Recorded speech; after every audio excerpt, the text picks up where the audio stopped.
कठिन और मुश्किल समय में 31 जनवरी 2024, 1 फरवरी 2024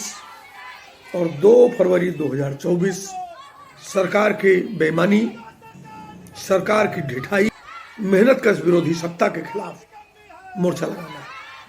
और उस ताकत के साथ मोर्चा लगाना है जिसकी सरकार ने अभी तक कल्पना न की। 7 डिग्री टेम्परेचर है, 6 डिग्री टेम्परेचर है, कहीं कहीं 3 डिग्री टेम्परेचर है, लेकिन किसान इसके बावजूद खेत में पानी लगा रहा है और अपनी खेत की रखवाली के लिए, जानवरों से उसको बचाने के लिए रात रात भर खेत की मेड़ में जाग रहा है। लोग अपने काम में जा रहे हैं, धंधे में जा रहे हैं, दुकान खोल रहे हैं, मजदूर मजदूरी कर रहे हैं और आप सब भी सरकारी काम के लिए सुबह से लेकर शाम तक वैक्सीनेशन हो, सर्वे हो, आयुष्मान कार्ड हो, वो सब काम कर ही रही है। तो निश्चित तौर से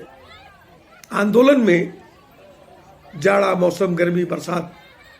इसका असर नहीं पड़ेगा, ऐसा मेरा विश्वास है। हम जब भी किसी आंदोलन में जाते हैं तो मौसम एक अनुमान होता है। इस बार अनुमान के मुताबिक अभी उस तरह की धूप और तापमान में परिवर्तन नहीं हो पाया है, लेकिन फिर भी यह चुनौती हमारे आपके सामने है। एक तरफ दिल्ली और राज्य की सत्ता हमारे आप जैसे तमाम मेहनतकशों के सवालों को, आम आवाम के सवालों को धूल धूसरित करने के लिए, उन पर पर्दा डाल देने के लिए और हमारे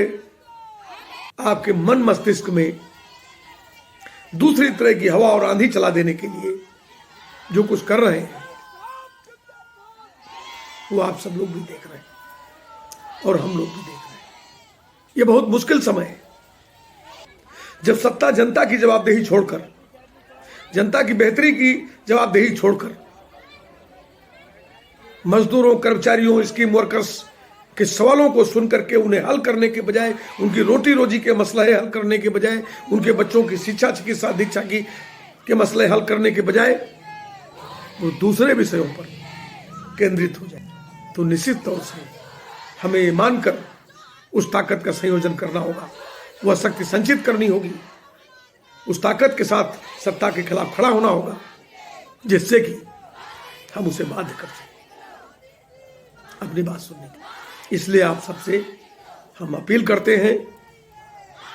कि सरकार के इस दिग्भ्रम करने के अभियान के बीच,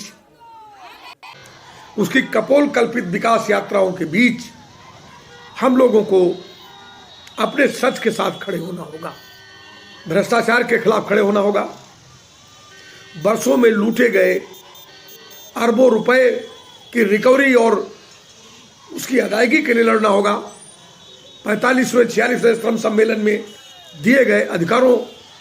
अस्थायीकरण, न्यूनतम वेतन, प्रोविडेंट फंड, ESI जैसी सुविधाओं के लिए लड़ना होगा। ग्रेजुएटी, सामाजिक सुरक्षा, मातृत्व अवकाश, वार्षिक अवकाश, इसके लिए लड़ना होगा। काम की सीमा और उसके घंटों के लिए लड़ना होगा। और हम जानते हैं कि सरकार के सारे तमाशे पर